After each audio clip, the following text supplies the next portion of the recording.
नमस्ते बच्चों, अभिजीत क्लासेस में आपका स्वागत है। बच्चों, अब हम पढ़ेंगे टाइप्स ऑफ फंक्शंस। तो देखिए, हम लोगों ने क्लास 11th में भी टाइप्स ऑफ फंक्शंस पढ़े थे और उनके ग्राफ भी पढ़े थे। ओके, तो अब हम जो क्लास 11th में जहाँ से फंक्शन छोड़ के आए थे, अब हम उसी के आगे से कंटिन्यू करते हैं। तो देखिए बच्चों, फंक्शंस कौन कौन से टाइप्स ऑफ फंक्शंस हम यहाँ पे पढ़ने वाले हैं क्लास 12th में, वो है आपके one one function. One one functions को हम इंजेक्टिव फंक्शंस भी बोलते हैं। फिर नेक्स्ट टाइप का हम फंक्शन पढ़ेंगे वो होगा मैनी वन। फिर ऑन टू, जिसको कि हम सर्जेक्टिव फंक्शंस भी बोलेंगे।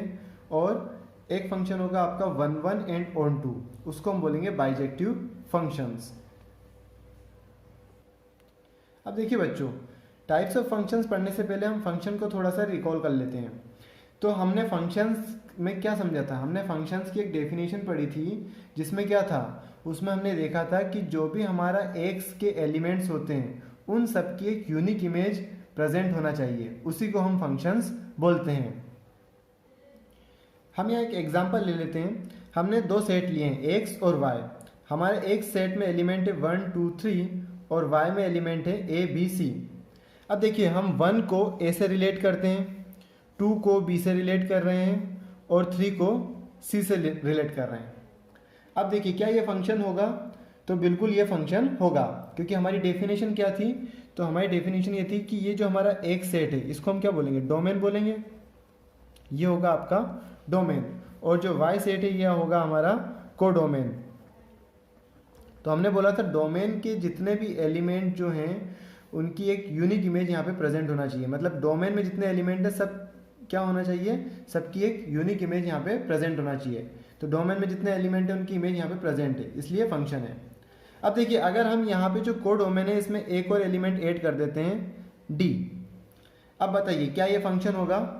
तो यस, अभी भी ये क्या होगा? फंक्शन होगा, क्योंकि डोमेन में जितने एलिमेंट प्रेजेंट है उनकी तो इमेज बन रही है। कोड डोमेन में अगर कोई एलिमेंट खाली रह जाता है तो उससे कोई फर्क नहीं पड़ता, ठीक है ना।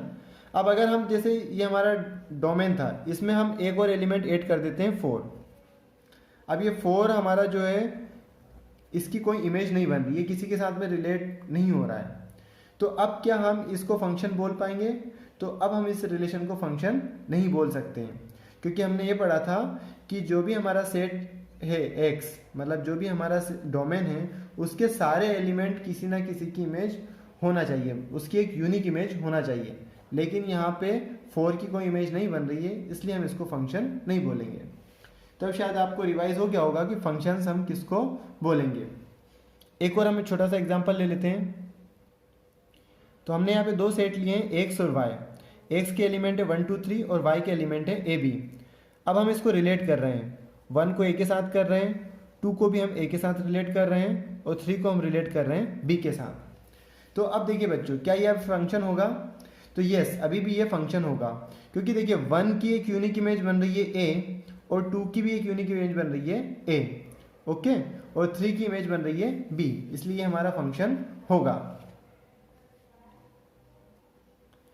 एक और एग्जांपल हम ले लेते हैं, जिससे हमारा सारा डाउट क्लियर हो जाएगा। तो हमने दो सेट ले लिए एक्स वाई।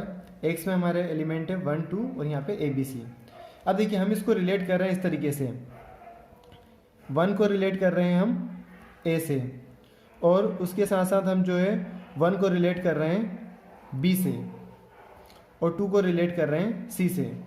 अब क्या ये फंक्शन होगा? तो देखिए, अब ये हमारा रिलेशन फंक्शन नहीं होगा, इसको हम अब फंक्शन नहीं बोल सकते। क्यों?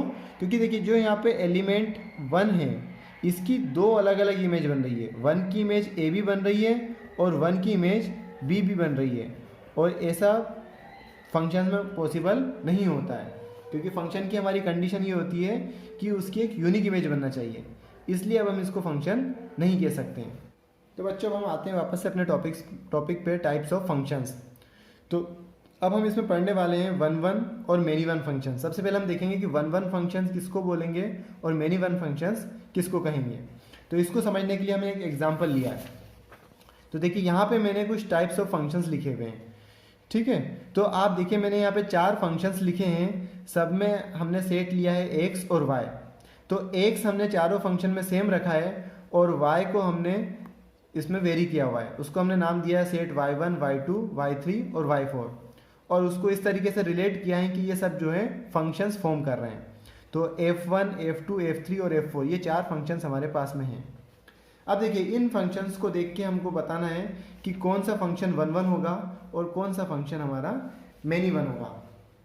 तो देखिए बच्चों 1 1 फंक्शन किसको कहेंगे? तो 1 1 फंक्शन वो फंक्शन होगा जिसमें जो डोमेन के जितने एलिमेंट हैं उनकी डिस्टिंक्ट इमेज जो है प्रेजेंट होना चाहिए, मतलब सबकी एक अलग अलग डिस्टिंक्ट इमेज होना चाहिए। जैसे आप देखिए हमारे पास चारों हैं, हम चारों सेट में चेक करते हैं। तो देखिए यहाँ पे हमारे पास में फर्स्ट फंक्शन, यहाँ पे ये जो एलिमेंट 1 है इसकी इमेज क्या बन रही है? A। यहाँ पे 2 है, इसकी इमेज बन रही है B।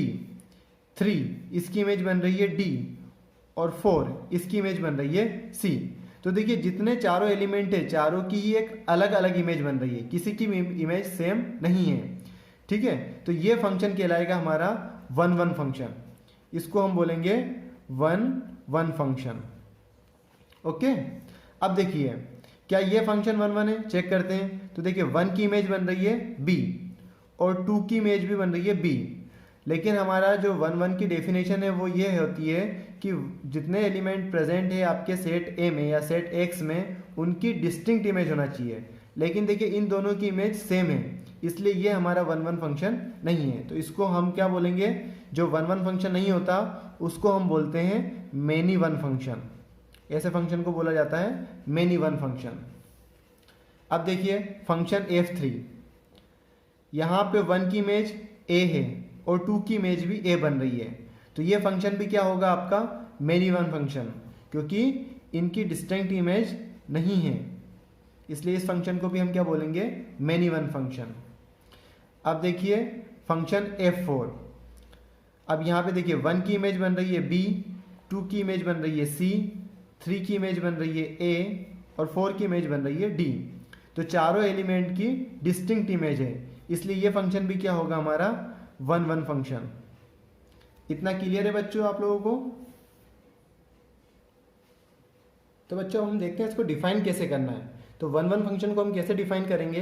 तो a function f such that x to y is defined to be 1 1 और injective if the image of distinct elements of x under f are distinct. मतलब कि जितनी इमेज फॉर्म होगी आपकी एलिमेंट्स की वो सब इमेज क्या होना चाहिए? डिस्टिंक्ट होना चाहिए, सारी इमेज अलग अलग होना चाहिए, तब उस फंक्शन को हम 1 1 फंक्शन बोल सकते हैं। अब बच्चों आपने पहले भी बताया था कि जो 1 1 फंक्शन होता है उसको हम इंजेक्टिव फंक्शंस भी बोलते हैं। तो कहीं पर इंजेक्टिव फंक्शन लिखा हुआ होता है बुक में या कहीं पे 1 1 फंक्शन लिखा होता है, दोनों का मीनिंग सेम रहेगा। अब अगर कोई फंक्शन 1 1 नहीं होता है तो उसको हम क्या बोलेंगे? वो फंक्शन मेनी वन होगा। अब देखिए जो फंक्शन हमारा 1 1 है उसको हम कैसे लिख सकते हैं? उसको ये भी तो लिख सकते हैं, अगर जैसे हमारे पास में कोई एलिमेंट है x1 और x2 जो x से बिलोंग कर रहा है, तो हम उसको बोलेंगे f(x1) is equal to f(x2), मतलब function f(x1) is equal to f(x2), या इसका मतलब ये हुआ कि this implies that x1 is equal to x2। इस तरीके से भी हम इसको लिख सकते हैं। तो अब हम उम्मीद करते हैं कि आपको 1 1 फंक्शन समझ में आ गया होगा। और उसके बाद मेनी वन फंक्शन के लिए आप क्या लिखेंगे? तो आप लिख देंगे कि अगर कोई फंक्शन 1 1 नहीं होता है तो उसको हम क्या बोलेंगे? Many one function. ओके, अब हम आगे के फंक्शन समझते हैं। Onto function, onto function किसको बोलेंगे? ऑन टू फंक्शन बोले या सर्जेक्टिव फंक्शन? तो वापस से हम अपना एग्जाम्पल देखते हैं। ये देखिए हमने यहाँ पे फंक्शंस लिखा था। तो देखिए बच्चों जो हमारा सर्जेक्टिव फंक्शन है या हम उसको बोले ऑन टू जो फंक्शन है उसके लिए कंडीशन क्या है? तो हम किस फंक्शन को हम ऑन टू फंक्शन बोलेंगे? तो ऐसे फंक्शंस जो हमारे कोडोमेन में प्रेजेंट हैं। ओके, कोडोमेन क्या है? जैसे y1, y2, y3, y4। तो कोडोमेन के जितने एलिमेंट हैं वो सब किसी ना किसी x की इमेज होना चाहिए, जो x के एलिमेंट है उनकी इमेज होना चाहिए। अब देखिए हम फर्स्ट से देखते चलते हैं। जो फर्स्ट फंक्शन है देखिए कोडोमेन में कौन कौन से एलिमेंट हैं? यहाँ पे a, b, c, d, e और f। तो आप देखिए a, b, c और d ये सब तो जो है 1, 2, 3 और 4 की इमेज हैं, लेकिन ना e और f जो है वो किसी की भी इमेज नहीं बन रहे हैं, तो इस फंक्शन को हम ऑन टू फंक्शन नहीं कह सकते हैं, क्योंकि जो हमारे कोडोमेन के जितने एलिमेंट हैं वो सब किसी ना किसी की इमेज होना चाहिए। ठीक है, तो ये फंक्शन हमारा ऑन टू फंक्शन नहीं होगा। अब देखिए सेकंड फंक्शन को देखते हैं। यहाँ पे हमारे पास में कोडोमेन में कितने एलिमेंट हैं, तो A B C D E F, मतलब Y2 में हमारे पास में इतने एलिमेंट प्रेजेंट हैं। अब देखिए क्या ये सारे एलिमेंट किसी की इमेज बन रहे हैं, तो देखिए जो फर्स्ट है A, E और F, ये किसी की भी इमेज नहीं है, तो इस फंक्शन को भी हम ऑन टू फंक्शन नहीं कह सकते हैं। अब देखिए ये फंक्शन F3, यहाँ पे देखिए A जो है 1 की इमेज भी बन रहा है, A 2 की इमेज भी बन रहा है। अब भले ये एक इमेज, इसकी 2 इमेज बन रही है, उससे हमको कोई फर्क नहीं पड़ा, मतलब जो A है ये 1 और 2 दोनों की इमेज बन रहा है, तो उससे हमें कोई मतलब नहीं। हमको सिर्फ ये देखना है कि जो हमारा Y में एलिमेंट प्रेजेंट है या जो कोडोमेन में हमारे एलिमेंट प्रेजेंट है वो सब इमेज होना चाहिए। तो देखिए सब ये A भी इमेज है ना, A तो 1 और 2 दोनों की इमेज है, 3 की इमेज B है और 4 की इमेज C है। इसका मतलब कोडोमेन के जितने एलिमेंट है सब किसी ना किसी की इमेज हैं, तो इसलिए इस फंक्शन को हम क्या कहेंगे, तो ये फंक्शन हमारा हो जाएगा ऑन टू फंक्शन। तो इसको हम लिख देते हैं ऑन टू फंक्शन, ये हमारा ऑन टू फंक्शन हो गया। अब देखिए फंक्शन F4, आप देखिए यहाँ पे जो एलिमेंट है Y4 में A B C D, तो देखिए 1 की इमेज बन रही है B, 2 की इमेज है C, 3 की इमेज A, 4 की इमेज D, मतलब Y के जितने एलिमेंट हैं सब जो है किसी ना किसी की इमेज हैं। इसलिए इस फंक्शन को भी हम क्या कहेंगे, ऑन टू फंक्शन, क्योंकि जितने एलिमेंट हमारे कोडोमेन में हैं सब X की इमेज बन रहे हैं। अब बच्चों आप लोगों को समझ में आया कौन सा फंक्शन ऑन टू होता है, तो एक बार वो समझ लीजिए, जितने एलिमेंट हमारे कोडोमेन में प्रेजेंट होते हैं वो सब किसी ना किसी की इमेज होना जरूरी है। अगर वो सब इमेज होते हैं तो उन फंक्शन को हम ऑन टू बोलेंगे, अदरवाइज वो फंक्शन हमारा ऑन टू नहीं होगा। जैसे आप देखिए फंक्शन F1 और F2 हमारा ऑन टू नहीं है, क्योंकि यहाँ पे कुछ एलिमेंट्स हमारे ऐसे हैं जो किसी की इमेज फॉर्म नहीं हो रहे थे, और जो फंक्शन हमारा F3 और F4 है वो ऑन टू फंक्शन है। अब देखिए ऑन टू को हम किस तरीके से डिफाइन करेंगे, तो ऑन टू और सर्जेक्टिव फंक्शन क्या होगा, a function f such that x to y is said to be onto और surjective if every element of y is the image of some element of x under f। मतलब इसमें क्या होना चाहिए कि ये जो एलिमेंट है, एवरी एलिमेंट ऑफ y के जितने भी एलिमेंट हैं वो किसी ना किसी की इमेज होना चाहिए जो कि x में प्रेजेंट है। ओके, अब नेक्स्ट टाइप ऑफ फंक्शन हमारा है 1 एंड ऑन टू, जिसको कि हम बोलते हैं बाइजेक्टिव फंक्शन। अब देखिए 1 एंड ऑन टू फंक्शन क्या होगा, तो इसको समझने के लिए हम वापस से हमारे टाइप्स ऑफ फंक्शंस जो हमने लिखे हैं उनको देखते हैं।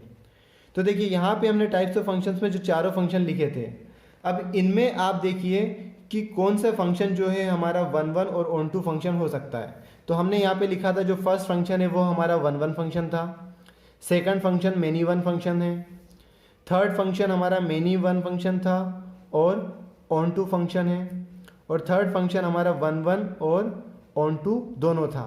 तो इस फंक्शन को हम क्या बोलेंगे, ऐसा फंक्शन जो 1 भी होगा और ऑन टू भी होगा, उस फंक्शन को बोलेंगे हम 1 एंड ऑन टू फंक्शन, या फिर उसको हम बोलेंगे बाइजेक्टिव फंक्शन। तो देखिए 1 और ऑन टू की कंडीशन क्या थी, तो एक बार वो देख लीजिए। 1 की कंडीशन थी कि जितने एलिमेंट हमारे डोमेन में प्रेजेंट है उन सब की एक डिस्टिंक्ट इमेज बनना चाहिए। तो देखिए सबकी अलग अलग इमेज बन रही है, 1 की इमेज B है, 2 की इमेज C है, 3 की इमेज A है और 4 की इमेज D है। और ऑन टू की कंडीशन भी फुलफिल होना चाहिए, मतलब जितने एलिमेंट हमारे यहाँ सेट Y में प्रेजेंट है वो सब किसी ना किसी X की इमेज होना चाहिए। तो देखिए A B C D ये सब क्या है, X के एलिमेंट्स की इमेज हैं। तो इसलिए इस फंक्शन को हम क्या बोलेंगे, 1 एंड ऑन टू। तो देखिए बच्चों अब देखते हैं इसको किस तरीके से डिफाइन करना है। तो हम इसको डिफाइन करते हैं, a function f such that x to y is said to be 1 and onto if F is both 1 1 and onto. तो सिंपल सी बात है, इसके नाम से समझ में आ रहा है कि किस फंक्शन को हम 1 1 एंड ऑन टू बोलेंगे। तो जो फंक्शन 1 1 भी होगा और ऑन टू भी होगा, ऐसा फंक्शन कहलाएगा हमारा 1 1 और एंड ऑन टू फंक्शन, या उसको हम बोलेंगे बाइजेक्टिव फंक्शन। Thank you.